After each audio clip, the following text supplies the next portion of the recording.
This is the E-commerce Edge Podcast with your host, Jason Greenwood.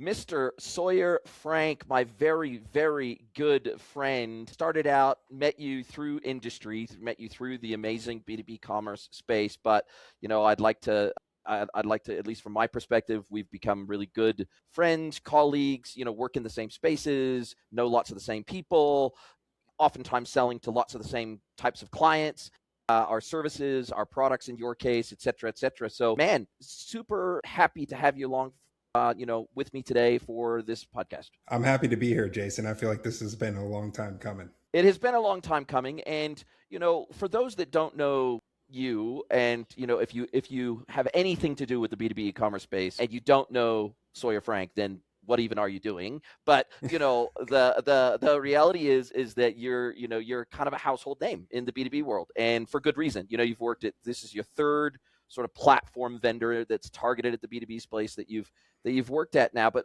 tell us, kind of a little bit, like, I know your origin story, but my audience possibly doesn't. So tell us a little bit more how you even came to be in this space to begin with, because it's a really tight sub niche of the broader e-commerce space. And e-commerce itself is such a tight little community and sub niche underneath the broader umbrella of IT. So it's kind of a sub niche of a sub niche. And so tell us how you kind of came to be in the space. Yeah, well, I appreciate that question. I think you're right. I kind of have made a name for myself in a niche within a niche and potentially within a niche. So to answer your question, I mean, coming out of college, I think initially my goal was to be a professional athlete. And like most collegiate athletes, they realized that goal is really hard to achieve. And so my next passion in line was kind of fashion, and it didn't really have a plan. Fortunately, a plan kind of fell into my lap. And that was driven by, a couple interviews and essentially trying to get into the athletic space and become essentially a territory sales rep in B2B. And in doing so, I knew I needed to make some sacrifice. And part of that sacrifice was not taking the job I wanted. So I actually worked as a territory manager or a regional sales manager for an industrial safety glove manufacturer. And in a way, it kind of taught me one of the most challenging elements of B2B, and that's multi-line distribution, right? I was meeting with end users, but they were buying through distribution. And that was a great lesson to learn early on. I wasn't happy in that job.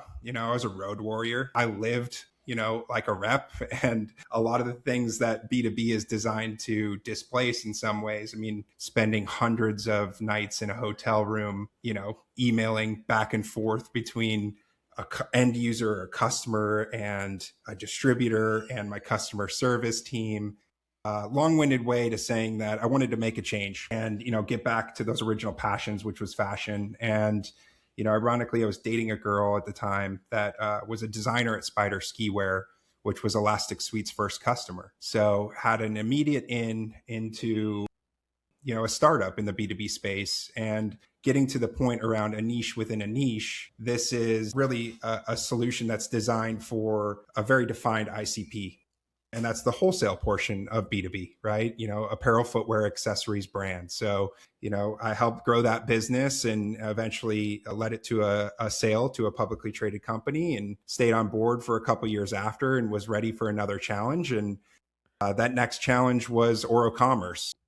Obviously original founders of Magento, and really taught me how big B2B is, right? I mean, Gartner Magic Quadrant big, and the ecosystem, far bigger, that we like know. 10x or 20x the size of retail. So and most people don't realize that, but literally everything you can see when you look around your house or your car, or literally anything that you see in the world pretty much has some sort of B2B supply chain attached to it at some point. Yeah, and it's wild. I mean, obviously when I stay in my niche, and now ironically I'm back into the niche. So the story is I spent about 2.5 years at OroCommerce, helped win some big business. I feel like, rebuilt their North American motion, right? Partnerships, customer success, built the sales team, brought them some new partners, helped them mature the organization. It was a lot of fun. But ultimately, I think my passions lied here. And ironically, I went back to work where I'm now with RepSpark, which is a competitor of Elastic Suite. So like you said, this is my third platform stop in B2B.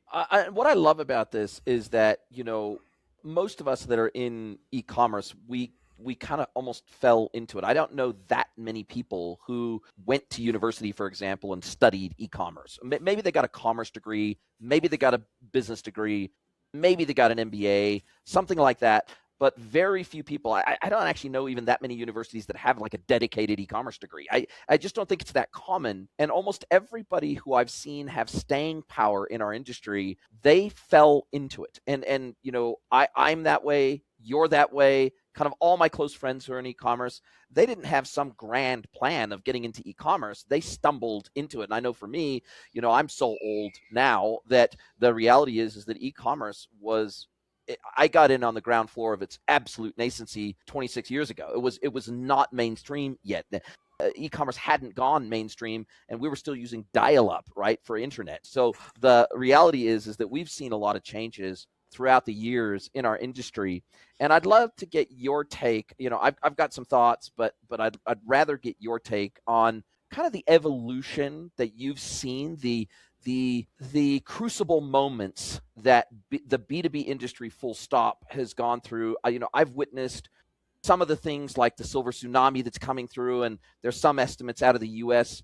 Department of Commerce that say something like 80% of B2B sales reps in the industry today are going to be retiring within the next 5 years. We have a lot of talent leaving the B2B space. We had COVID, which impacted B2B in many respects more than it did retail e-commerce, because retail e-commerce, almost every single retailer was doing e-commerce when COVID hit already. Maybe they weren't doing it to the degree they did once COVID hit, but they had an e-commerce play. They had an e-commerce channel that they could service remotely and service out of DCs.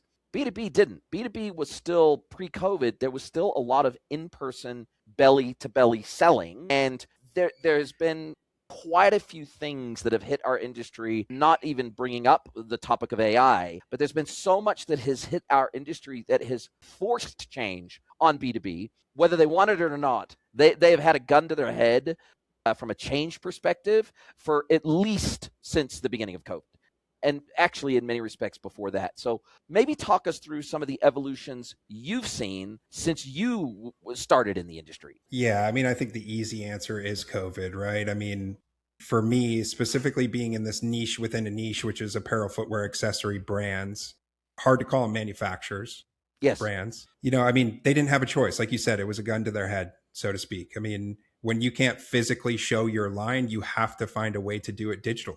And so, you know, in many regards, that is really what led to the sale of Elastic Suite. I mean, of course, it was purchased by a trade show company, and same concept, right? I mean, you know, these two things go hand in glove, like you said, belly to belly. I mean, obviously, there needs to be a forum in which people physically touch these products. I mean, that's really what differentiates them, unlike some other industries. It's not necessarily a commodity per se. Yes. You know, but ultimately, you know, I mean, that's what led to the sale of Elastic Suite, because, you know, they needed a digital forum to replace the conduit between a buyer and a seller coming together. And so, you know, that increased adoption immensely within the wholesale portion of the B2B e-commerce fold. And, you know, I would say some other things, of course, could be tariffs, right? I mean, it's one thing that distracted a lot of people, but I think the smart people recognize that this is an investment in their business because it gives visibility into the retailer, and for the retailer rather, and just educates purchasing decisions. So, I mean, those are two things that come to mind. I mean, there's a litany of other things, but ultimately, you know, I think COVID is the easy answer. And let's talk a little bit about RepSpark. Obviously, this isn't my whole goal with this podcast was really just to help educate my audience based on, you know, your laundry list of learning that you've done over the last few years, and really your exposure to so many different aspects, B2B hard goods, you know, retail products that are sold in wholesale volumes in a B2B way into retail, right? You have so much experience that I think is going to be so valuable. But when we think about RepSpark and the problem that they're trying to solve for in the world, right? We have this challenge, particularly in what I call traditional wholesale. So retail goods that a standard consumer might recognize, a coffee cup, a t-shirt, whatever it might be, right? A desk chair for your office, right? These are products that the average consumer recognizes as a product that they might like to buy from a retailer, from Amazon, whatever it might be. But there is still a massive B2B supply chain that sits behind that.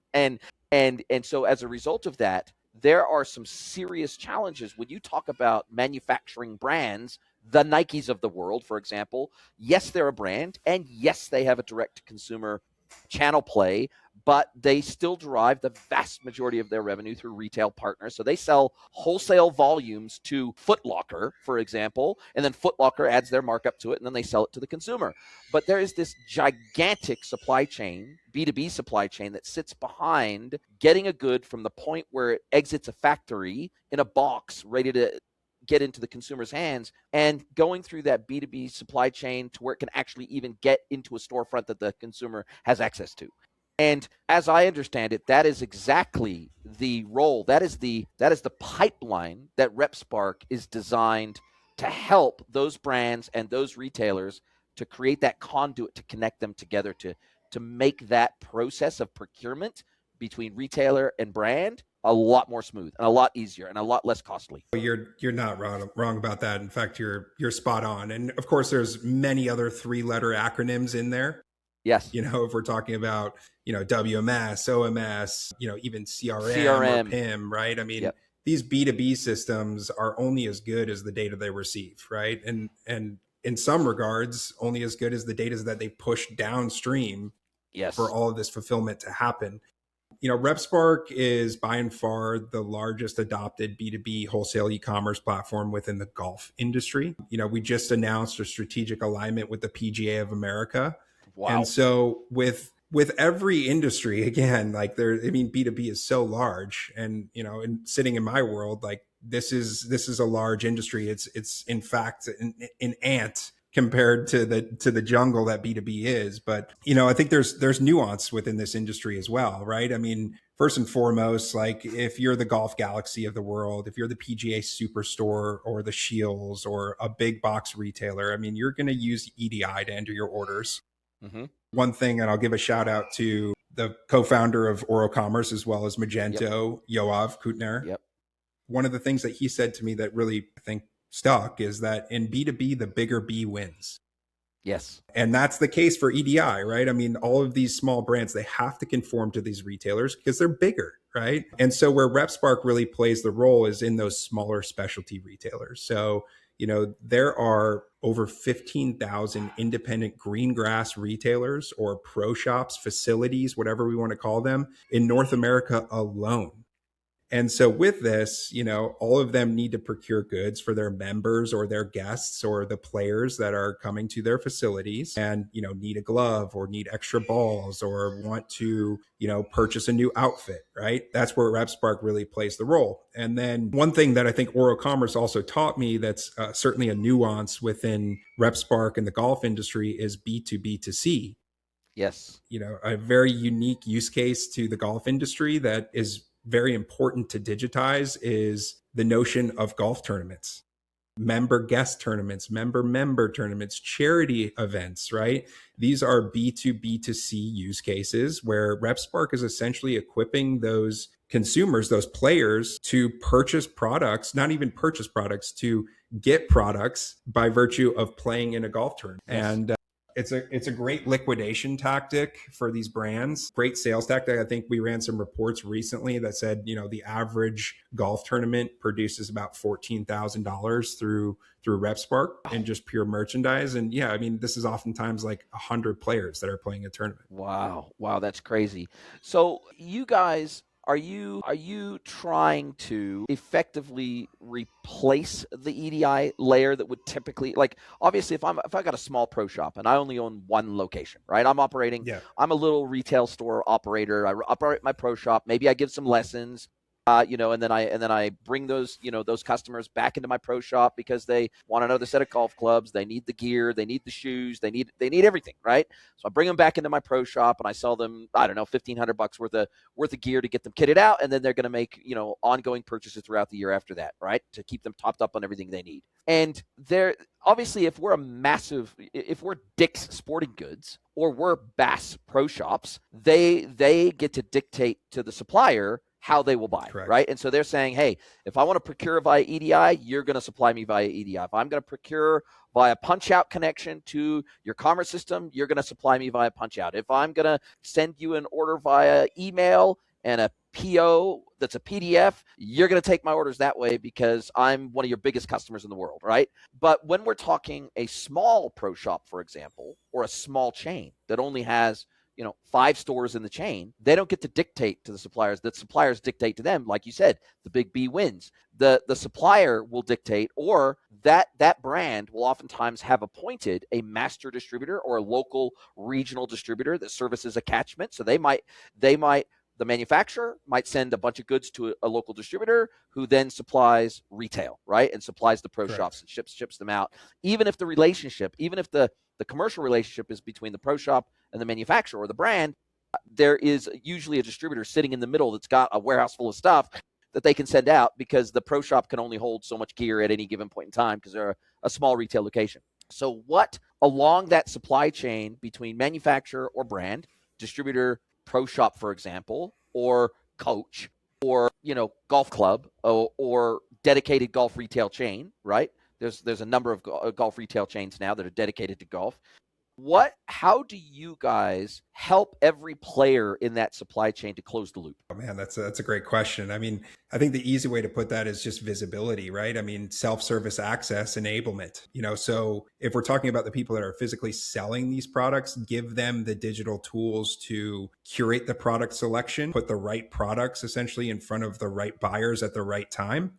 If it's the retailers or the buyers, it's giving them the information so that they don't have to pick up the phone and call someone, hey, what was my invoice? Or, hey, do you have this product in stock, right? And that's not nuanced to this niche of B2B. That is B2B, right? Yes. It's certainly surfacing the data for the user to do what they want with it. And I think that empowerment is really, and just generally the visibility is really what creates the efficiency, which drives the cost savings and the return on investment for whomever is buying the system. And would your customers for RepSpark typically be the brands themselves? Is it the distributors in the middle? Is it the retailers that have to procure within the supply chain? Is it all three? Is it independents that might, I might be a coach and I might want to carry a certain range of product that I can sell then to my students, that I'm coaching? Who in that supply chain would typically use your software to get this information into the right hands? Yeah, I mean, all three groups, if we're talking about, a brand distributor or a retailer, certainly they're all users.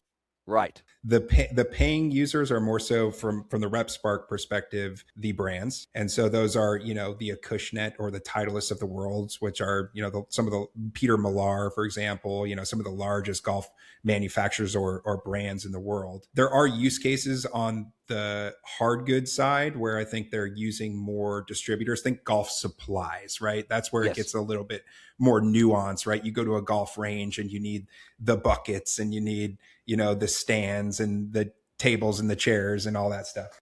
Yes. On the soft goods side, think everything you see when you walk into a Top Golf. Oh man, yeah, that's where it gets real nuanced. When we walk into, an independent pro shop, obviously everyone, I shouldn't say everyone, but a lot of people are familiar with Augusta National, which of course Yes. hosts the Masters.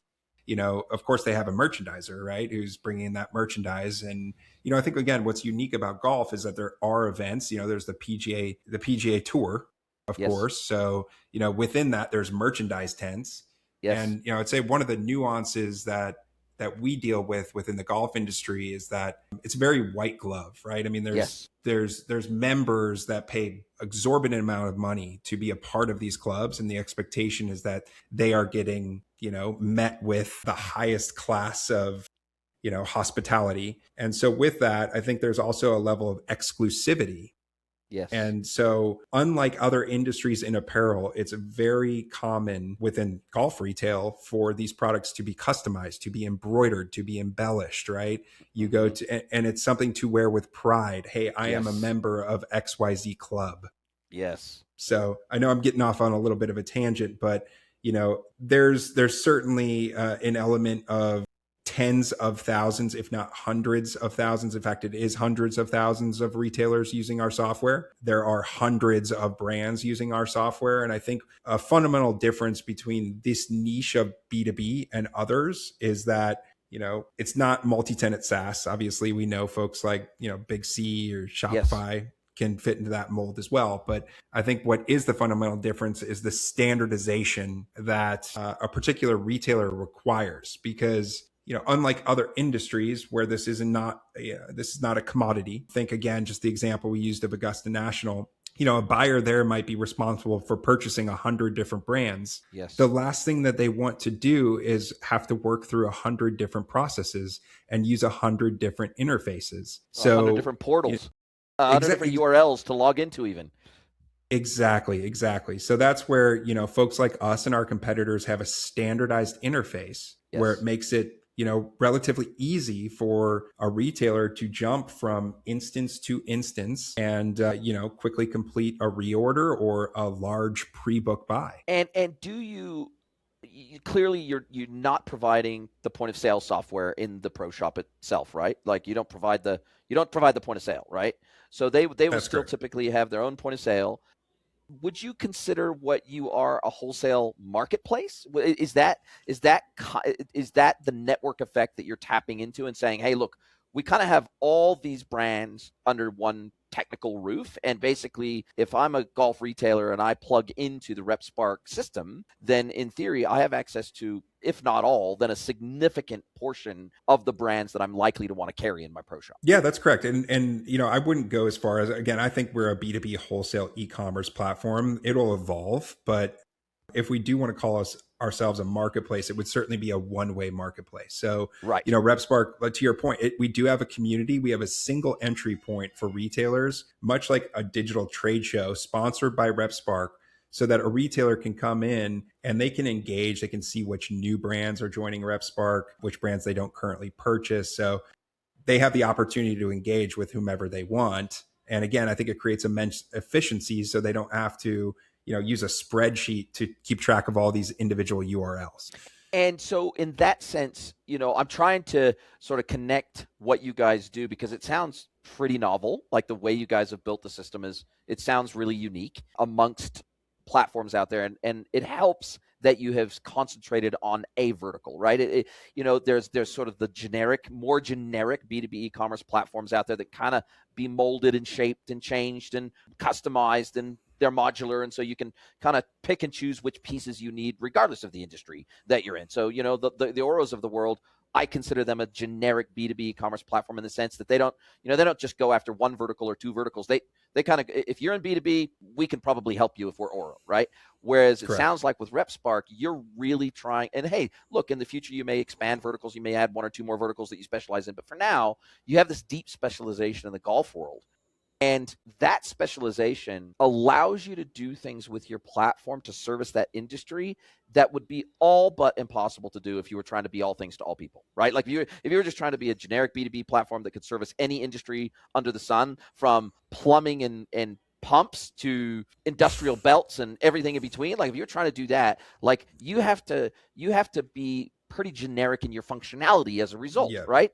And it makes it difficult to customize and tailor the platform for the industry you're trying to serve. Really hard, right? And therefore, in that world, in Oro's world, for example, it typically requires an SI or an agency or something like that to go in and really tailor that experience for that merchant and their customer, right?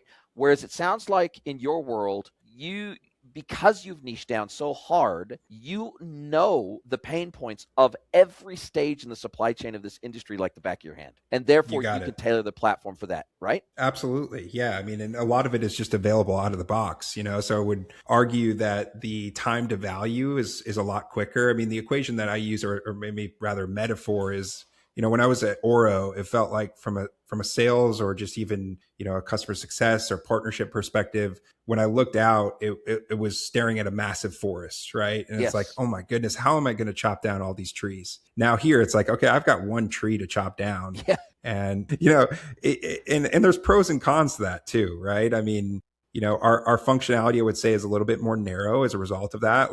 But it's also by by kind of the demands of our customer and our user base, right? I mean, there's no one in our user base that's really, has a request for like RFQ, for example, which would be a Yes. common use case in Oro, right? There's also Yes. no one in our user base that's really asking about punch out that was mentioned Wow. earlier in this call. Like that is very common within the Oro world, right? Yes. So, I think there's pros and cons to that. I'd say, really the pro is something that you've mentioned is that when a brand comes to us, it's more than likely that we really do understand their business and their pain points. And it's not to say we don't go through a full discovery process and try to learn as much as we can. There's also the notion of always building net new features and doing those alongside. I mean, oftentimes it's something that we're already aware of. And so you wouldn't put yourself in the bucket of a Jor, for example. Like they are more of a true marketplace. I mean, they consider themselves a B2B e-commerce platform too, but I would put them more in the marketplace bucket because they're introducing brands and wholesale buyers through their one universal interface. And if I log into the Jor platform and I'm a buyer, let's say I have a clothing boutique, right? Yeah. And I want to kit out everything in my boutique through Jor, regardless of the brand. Then I can log into that one portal. I can make one payment. They'll disperse it out to all the brands within that platform that you've purchased from it in wholesale quantities. Almost like they're a little bit like a fair, right? In that way. Yeah. But fair is multi-category, whereas Jor is fashion and mostly high fashion. And so in that sense, you guys are not. You're not, I mean, I guess in a way you are introducing buyers and sellers. You are removing friction from that introductory process so that they don't have to, so that if I'm starting up a pro shop for the very first time, I may know all the stuff I want to have in it, but I may not know which distributor to ring up. I may not know, like I'd have to Google that, or I'd have to ChatGPT that or whatever, and I'd have to, find out, okay, who's the commercial contact at Titleist or whoever it is. I'd have to try to ring them up or email them, whatever, and say, hey, look, I need to establish a trade account with you. I need to get this stuff into my store. What's the minimum order quantity for my first purchase to kit out the store? And then what's my monthly minimum or annual minimum, whatever it is, right? Like in terms of the commercial relationships that have to be built in order to just establish a simple retail store, I think most people out there that are not involved in the B2B world think that, it's easy. You just ring up somebody and they just make it all happen. That's not how B2B relationships work. And so you can spend 6 months before your store even opens establishing credit terms and supply lines and multiple distribution sources. In case one distributor is out of stock, I have a second backup distributor that I can get golf balls from, because I never want to be out of golf balls in my shop. And I want to carry the Nike golf balls, and I want to carry Titleist golf balls, and I want to always have them in stock, for example. And so I don't think the general population really understands just how hard it is to establish all those individual relationships with suppliers to even do something as simple as setting up a small pro shop. You're right. I mean, it is. And what's ironic about it is, I mean, the amount of steps and back and forth it takes, even once they've been established, if they don't have a B2B platform, is an exorbitant amount of time. I mean, prior to this, I just got off a call with a merchant that is emerging in the golf retail world. And, the fact that her retailers don't even know what a DST file is, yes, it just boggles her mind. I mean, they have to go back and forth for, what equates to hours of work time just to get a file so that they can put a logo on a product, right? Wow. And so, I mean, there's nuances of every industry, I think, and with that, there's plenty of great e-com platforms out there that are dedicated towards B2B. I mean, they all provide value in some way, right? Yeah, otherwise they wouldn't exist, right? Exactly.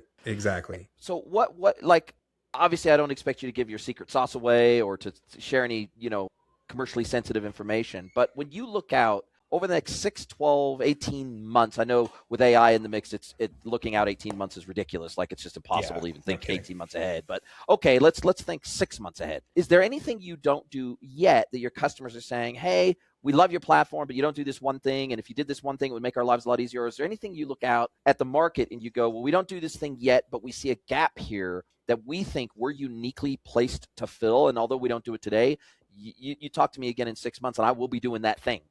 What is like high on your radar in terms of priorities? What's high on your customers' radar in terms of priorities? Where do you kind of go from here that's like really important to the industry? Yeah, I mean, it's challenging to say, right? I mean, I think there is an AI component, and there's some things that, I would argue enterprise B2B e-com platforms are doing around, like AI smart order or, AI MCP easy servers, for order. everything. Yeah. Exactly, right. And I think that we as an industry and within B2B, the wholesale e-commerce industry is lagging behind in that Yes. regard. Yes. So I think that's the easy answer. For us, I think we're uniquely positioned in golf to do a little bit more, right? I mean, we're already doing B2B, we're doing some B2B2C. I'm not going to say that we're going to do D2C or B2C. Yeah. I think there's other players that have already, won that battle. But ultimately, I think we double down in the areas which we're winning. And, I think one of the competitive advantages that we've had is the microsite capability, which is the B2B2C around tournaments Yes. and such. However, it's a one-to-one relationship. And now that we have alignment with PGA of America, which is actually separate from the PGA Tour, I think there's a world where, hey, Jason, you want to go to Topgolf and have a party with your friends? Yep. Well, hey, there's a package where all of you can get, a $50 allowance with it. And you can choose exactly what you want to purchase. Wow. And so maybe it's a hat, maybe it's maybe it's a glove, maybe it's whatever merchandise it is. We're empowering the consumer. And I think at the same time, we're allowing our retail partners to liquidate merchandise and the consumer would never know. So I think that's a win-win-win scenario for both businesses and the consumer at the end of the day that's buying it. Everyone gets a margin. You're giving the consumer the choice of what they're purchasing or what they're getting, I guess is a good way to say it. And in the end, like hopefully everyone leaves happy. I think that's, and I got to be careful. I think there's, we just obviously secured a $22 million investment from a PE Congratulations, by the way. firm. Yeah, thank you.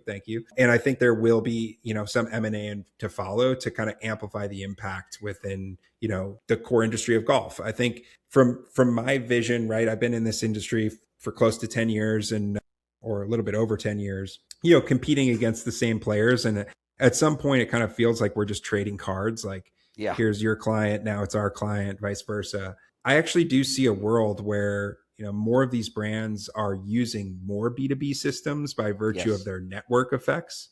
And it's already happening, right? I mean, like, calling out New Order for a second, obviously now owned by Lightspeed. They've created relationships with Nordstrom. Well, if you're a brand and you're selling into Nordstrom, you're using New Order, whether you're paying for it or not, you're using it. Right. Whether you even know it or not in some respects. Exactly. So I think that's where I see the next 18 months going is that, hey, if you want to sell into something like corporate business or green grass or, products that might require putting a logo on it, maybe you're using RepSpark without even knowing it. And, again, I can't predict the future, but I think that's where things are going is that in the space of wholesale apparel, footwear, accessory manufacturers or brands, they will be using more B2B systems moving forward. Well, I mean, you look at even somebody like PCNA, one of the largest, I think they might even be the largest personalized merchandise supplier in the United States. Now they're certainly in the top one, one, two, or three. They're massive, multi-billion dollar public company, and they have a B2B2C play, right? They're saying, hey, look, if you want personalized products and you're a local merch vendor, so let's say I have a shop down the road and I'm selling, personalized products for events and for all the things that you just spoke about. There's a good chance that maybe I make some of those items. Maybe I have a laser cutter. Maybe I have some small, manufacturing capability under the roof. Maybe I have a screen printer. Maybe I can do some basic embroidery. But for large scale, let's say I want to buy 1,000 Stanley mugs and I want them personalized. I ain't going to be doing that. I'm going to most likely be going through PCNA to get that done upstream, right? I'm going to send them a personalized order. Here's all the specs of the order. There's an industry standard for that spec sharing. I'm going to send it through. It's going to go automatically from my system that my customers place the order through directly into their system, usually via EDI. No human has to touch those orders. It's got a standardized spec. It's got standardized logo information. Boom, it goes through PCNA, produces it, overnights it to their local merch vendor, personalized merch vendor, and then they tell their customer, hey, your order's ready to pick up, or do you want us to ship it to you? Or PCNA might ship it to the end customer directly, which oftentimes happens. So I think that B2B to C model, where somebody like PCNA is providing all the business to business infrastructure that underpins that local merch vendor's business. And, they're going to PCNA in that model is going to automatically get like 80 to 90% of that location's business, even though they don't own that location. They don't own that business. They're not the local merch vendor, but they will, by definition, because they're providing not just an integration pipeline, they're providing the entire business logic and business capability and underlying infrastructure to allow that small local business to service their local customers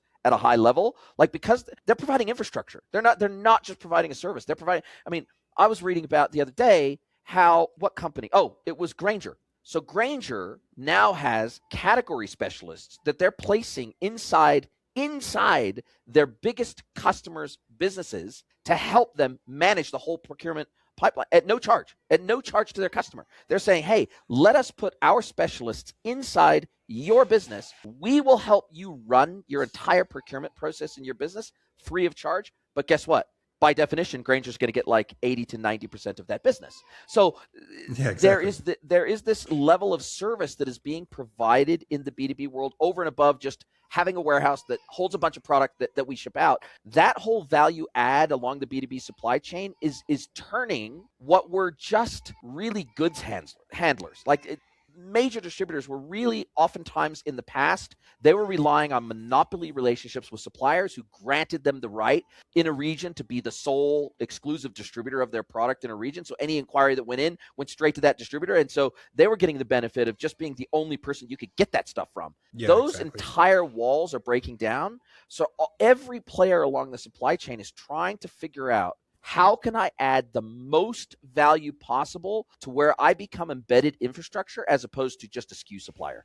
And I'm seeing that change accelerate in the industry, not decelerate. What's your take? Yeah, again, I'm gonna take this through a very siloed approach, but I think that's partially why the PGA of America has, quote unquote, strategically aligned with RepSpark, is because there are 30,000 PGA professionals across North America, and these folks have a lot of hats. They wear a lot of hats, right? They teach golf lessons, they service members, they, procure product. Yeah. So again, if we can equip them with tools and embed ourselves as a solution that makes their life a little bit easier, ultimately it benefits RepSpark, right? It's benefiting more than one party, but at the end of the day, the adoption is what a solution like ours needs to kind of hit that next level of, it's a pendulum in a way, and kind of like I don't even know the word I'm looking for, but ultimately the fact that, the more retailers that come on board, the more brands will follow. Yes. And so, I think ultimately if you can create a sticky effect, and that's kind of what I think the Granger example is, like, they're making themselves more sticky. And at the end of the day, when you're sticky, the revenue will follow. Yeah. And I think it comes down to the whole classic VMI thing, vendor managed inventory, right? If I am a local distributor and I have a tool crib inside Boeing, for example, and all Boeing needs to do is just walk into the tool crib and grab the thing that they need. And either we got a scanner at the door, we've got RFID dots, we've got whatever it is that, however we track the removal of that tool from the tool crib, where we scan a barcode or whatever it is. Again, I think, and the fact of the matter is, in that scenario, Boeing doesn't get actually billed for that item until they retrieve it from the tool crib, but it's always there. It's on site, right? Yeah. It's always available to them 24/7, 365. And I look at VMI as an early effort to become infrastructure in the B2B world, right? But there's so many different ways that businesses along that entire supply chain are embedding themselves inside their customers' businesses to add value and reduce costs, because the reality is, in wholesale distribution, the average margin is less than 5%, right? So if you can bring a value to the table to your buyer where their cost of procurement comes down even by half a point, well, that's material in the B2B world. Like, if you can cut a half a point of cost out of procurement, now that becomes material. And that's where I think AI is starting to have a really material impact in the B2B world, especially when we combine multimodal and conversational AI. And so now we can turn previously conversation only communication channels in the B2B world, the WhatsApp, the Slacks, the Teams, the emails, when we can turn those into full-blown headless commerce channels, and that's really only been possible in the last 2 years and realistically in the last like 12 to 18 months with a combination of conversational and multimodal AI. Now, because I've never been a massive proponent of headless commerce historically, especially for retail. I think 99% of retailers do not need a headless commerce. Go with a standard Shopify storefront, standard theme, you're good to go, right? In the B2B world, because we have so many channels where business gets done that are not a portal, like now all of a sudden headless commerce makes a heck of a lot of sense if you can enable WhatsApp, Slack, Teams, and email with headless commerce capabilities, quote management, RMA management, checking inventory, checking price, checking MOQs, checking the status of a credit account. Like you could do all that stuff through those traditional comms channels in the B2B world. Now we're cooking with gas. Now that is how we extract more value out of our digital transformation investments that we're making in B2B. If we can effectively say, well, look, our customers don't even need to log into our portal for them to get value out of our digital investment. And we get value out of our digital investment, whether they ever log into our portal or not. Now that's a game changer. And so I feel like AI is having a dramatic, it's impacting it in many more ways than that. But that is a super tangible way. When I'm talking to my distribution and manufacturing clients, that is such a tangible thing that you can go to them and you can say, okay, it's great if the vendor has MCP and you can administer it through your Claude account and whatever. That's great. But how can we empower your customers to take advantage of your digital infrastructure without them even knowing it or having to change their behavior? That's a game changer. So to me, that's where AI is starting to have a big impact. What about you? Yeah, no, I mean, I can't agree more. I don't think I can say that better, Jason. Honestly, like, don't even ask me to. Yeah. Well, listen, man, this has been a fabulous conversation. You're such a cool dude. I've got so much respect for you. I've got so much time for you. You've been such a huge contributor to the B2B commerce world broadly. You have a unique way of sharing your experience with the world. You have a unique way of articulating things in a way that don't come off as condescending, but they are simple enough. You use simple enough terminology that anyone can understand it. You're not speaking above people. You're not up on a pedestal. You speak in a way that makes sense, that you speak with a cadence that is just easy to absorb, easy to digest, but really, I think, empowers the B2B industry to do better and be better on behalf of their customers. And I think that's a unique gift. And I think that's a really important gift that you bring to our industry. So I'm personally super excited to know you. I'm proud to call you a friend, an industry colleague, all the rest. But I really appreciate you sharing your knowledge with me and my audience today. And man, I wish you every ongoing success with RepSpark. I mean, I was going to say you're firing on all cylinders, but that was a layup. So congratulations on your growth. Congratulations on your vertical level dominance. Congratulations on investment. Clearly, your investors see the opportunity you guys have before you and see that has a massive value in kind of owning and consolidating that vertical underneath one technical roof. So congratulations, man. It's not easy. This B2B industry, it feels like a chessboard. Like lots of industries and verticals are moving at different speeds. They're modernizing at different rates. They've all got their own unique challenges. And like if you can really nail a single vertical, I think you're in a really good place. I can't agree more. And thank you, Jason. I mean, I appreciate the friendship, the opportunity to be on the podcast. I mean, we've got some great memories. Looking forward to creating many more into the future. I'm also just grateful to the industry, right? I mean, I feel like it's given me a career that I'm really proud of, and certainly have met some of my greatest friends and colleagues and allies, and also enemies in this space. Yeah. And it's been really fun. I think what I owe to everyone, including myself, is just honesty, right? Always have my opinion and not afraid to share that. And I know we've had many conversations behind the scenes, and it's great to kind of bring some of this forward. Yep, send the ladder back down again, man. I that's what I try to do with this podcast too. It's my love letter back to an industry that has given me a life that I could have only dreamed of 26 years ago. Like I couldn't have imagined when I started in this industry that I could end up in this place where some of my nearest and dearest friends in the entire world I met through the industry. And, and to be able to have, and we're very lucky because we get to work remote, right? We've always been able to work remote in e-commerce before the world embraced remote working. And so we have a lot of advantages working in the industry that we work in. And I feel super blessed as a result of that. And man, I just can't wait to see you at the next event, the next B2B event, the next chance. I know you're based out of Florida now. And, I can't wait to come out and I can't wait to, Sarah and I love Miami. We actually love Florida, full stop. There's so many cool places in Florida to visit. So the next time we're out there, we'll definitely look you up. And thank you for spending time with me today. Really appreciate it and wish you every ongoing success. And I did want to, just before we finish up, because I don't want to take it too much more of your time. What is some of the things that you like to do outside of work that people wouldn't expect? Ooh, that's a good one. Well, I got 2 little kids now, so that's probably the biggest thing, right? Is I'm a daddy. 202, right? Yeah, 202. I mean, I hung up the boots. I don't play soccer anymore. I'd say probably the biggest thing is work on cars, man. I knew you were going to say that, and I was hoping you would say that. Yeah, I've become a pseudo car collector, and because we spend so much time behind a computer like this, I look for ways to just not do that and use my brain in other ways that it hasn't been used before, challenging myself. And so this scratch on my forehead, if you can see it, is actually because I was underneath my Alfa Romeo this weekend did successfully replace the transmission. Wow.